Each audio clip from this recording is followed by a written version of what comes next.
एक छोटे से गांव में सरस्वती नाम की एक बूढ़ी दादी रहती थी। उम्र ने उनके बाल सफेद कर दिए थे, चेहरे पर झुर्रियां गहरी हो चुकी थीं और शरीर भी अब पहले जैसा ताकतवर नहीं रहा था।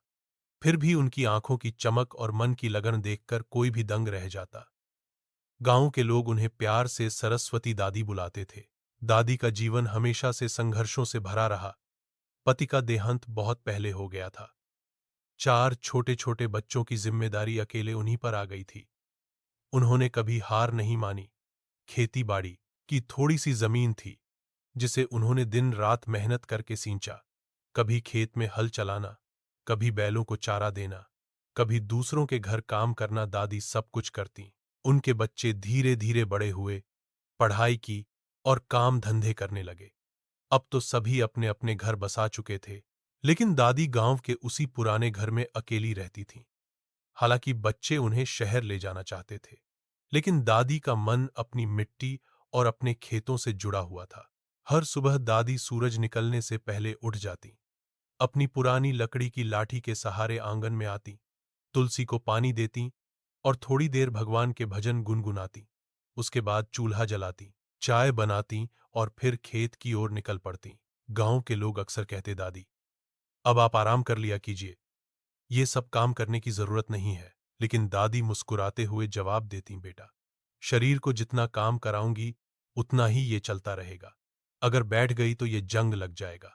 उनकी बात सुनकर सब हंस पड़ते, लेकिन मन ही मन सभी उनकी मेहनत की सराहना करते। दादी को खेती के साथ साथ बागबानी का भी बहुत शौक था। उन्होंने घर के पास एक छोटा सा बगीचा बना रखा था। उसमें आम, अमरूद, नींबू और पपीते के पेड़ लगे थे। इसके अलावा उन्होंने टमाटर, मिर्च, लौकी, करेला और हरी सब्जियों की क्यारियां भी तैयार कर रखी थीं। गर्मी में जब बाग से आम गिरते तो पूरे गांव के बच्चे दादी के आंगन में जमा हो जाते। दादी सबको बुलाकर बांट देतीं और कहतीं, फल तभी मीठे लगते हैं जब सब मिलकर खाएं। उनकी यह आदत बच्चों को बहुत पसंद आती। यही वजह थी कि गांव के बच्चे उन्हें अपनी असली दादी की तरह मानते थे। दादी की मेहनत का असर यह था कि उनका बगीचा और खेत गांव के सबसे उपजाऊ माने जाते थे। उनकी सब्जियां ताजी और स्वादिष्ट होती। गांव वाले बाजार की बजाय दादी से ही सब्जियां लेना पसंद करते। हालांकि दादी ज्यादा पैसे नहीं लेती थीं। वे हमेशा कहती, पैसे से ज्यादा तसल्ली मुझे इस बात की है कि मेरे हाथ की उगाई चीजें सबके घर पहुंचें। गांव के लोग भी उनसे आशीर्वाद लेते और कहते, दादी आपकी मेहनत हम सबको जीने की सीख देती है। दादी का एक और गुण यह था कि वे बच्चों को कहानियां सुनाती। शाम को जब खेत खलिहान से लौटकर सब बच्चे उनके आंगन में जमा होते तो दादी उन्हें परियों, राजाओं और बहादुर वीरों की कहानियां सुनाती। बीच बीच में वे मेहनत, ईमानदारी और दया का पाठ भी पढ़ाती। वह अक्सर कहती, मेरे बच्चों, मेहनत से बड़ा कोई धन नहीं। मेहनत करने वाला कभी खाली हाथ नहीं रहता। और याद रखना, दूसरों का भला करने से ही असली सुख मिलता है। उनकी बातें बच्चों के मन पर गहरी छाप छोड़ती। गांव के कई लोग मानते थे कि दादी की शिक्षा के कारण ही गांव के बच्चे अच्छे संस्कारों से भरे हुए हैं। एक बार गांव में भयंकर सूखा पड़ा। खेतों में फसलें बर्बाद हो गईं। कई परिवारों को खाने के लिए अन्न तक मुश्किल से मिल रहा था।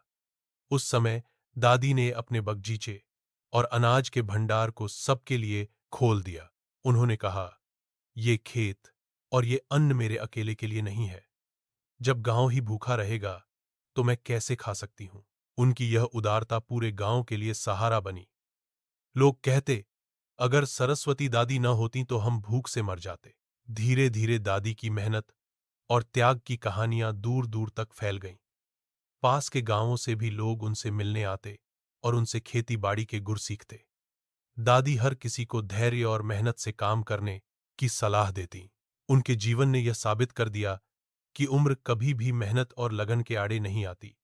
सच्ची लगन और सकारात्मक सोच से हर कठिनाई का सामना किया जा सकता है। सरस्वती दादी का जीवन इस बात का जीता जागता उदाहरण था कि मेहनत इंसान की सबसे बड़ी पूंजी है।